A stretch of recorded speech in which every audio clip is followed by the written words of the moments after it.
What is an excuse to call off of work that a boss can't argue with?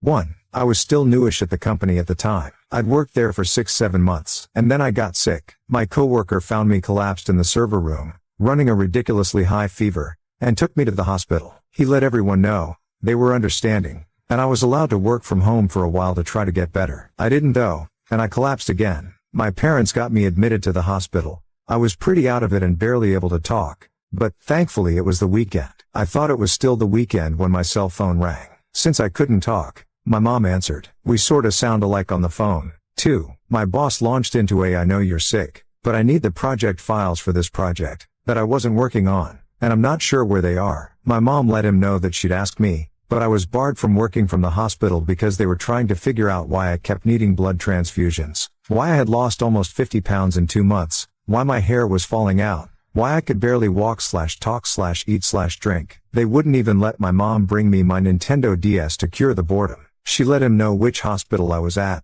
my room number, etc. if he wanted to come visit or if my coworkers wanted to send me anything. I had a room full of flowers, teddy bears, cards, books, everything the hospital gift shop could come up with because my boss said he felt horrible for not realizing how sick I was. I was diagnosed with lupus during my 10-day vacation, and was finally cleared to go back to work 5 weeks after I was released. My entire team treated me like I was glass for a few months afterwards, but any time I looked even too tired, they sent me home to rest so I didn't get sick again. I loved my team. There aren't many corporate bosses that'd go that far for a new employee. 2. My first job was at a department store that's no longer in business, similar to Kohl's. One of the rules we were told in training was that if we needed to call out of work, there were only 2 acceptable reasons for doing so: illness or a family emergency, and only ourselves could call. They were very emphatic on this. I'm a type 1 diabetic and ended up in diabetic ketoacidosis and a diabetic coma, resulting in a week in the ICU. My mom called my employer to let them know I wouldn't be able to cover my shifts for that week and maybe longer. They told her only I was allowed to call myself out and she must put me on the phone to do so. Mom calmly replied, well,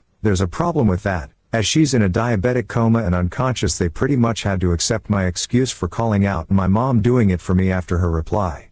3. This just happened last month. I got off work, went home, had dinner and went to bed early. As soon as I laid down, my heart went crazy. It was beating uncontrollably. I got up to go into my living room and went right to the floor. I was sweating, had sensations in my arms and got very nauseated. My landlord called an ambulance and I texted my boss saying that my heart was beating uncontrollably. I was sick and being rushed to the hospital. Turned out that I was diagnosed with AFib and hypertrophic cardiomyopathy. The doctors and nurses were amazed that I didn't have a stroke. I called off several days and actually my boss and my employees were relieved that I was finding out what was wrong with me, since in the weeks leading up to my being rushed to the hospital I wasn't feeling well and they were getting very concerned about me. Now I'm learning how to live life with a heart failure diagnosis and AFib, and everyone at work is extremely understanding on days when I'm not feeling well and can't make it into work. I'm extremely blessed with their concern and understanding, as finding out all this about my health has been quite overwhelming for me. 4. I was fostering a dachshund once. He woke up on the wrong side of his crate, I guess because there he was at the side of my bed barking and snarling at me. I set my feet down and he went for them. I literally could not get out of bed because a 14-pound dachshund was keeping me there. I called my daughter,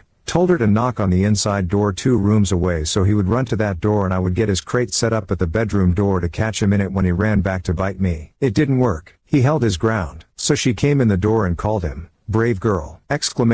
He did walk away from the bedroom far enough to see who was there and I set the crate in the bedroom doorway and he snapped back at me while charging the crate. I called the owner, who was a vet tech that had saved him from euthanasia due to being vicious, information that was withheld from me, and was hoping to have the foster parent bring him around so he could be adopted. Yeah, well, she lived 5 hours away and I told her I was bringing him back and would be there in 2 hours. I was not the person for this one. She was actually angry. I can only imagine how red-faced everyone was at the office after my supervisor said I wasn't coming into the office due to a dachshund standoff, but I know they all had a good laugh. I heard about this for a couple years afterward now and then. Just another type of foster fail. Lol. So, I guess if you make him or her laugh hard enough you might avoid the argument.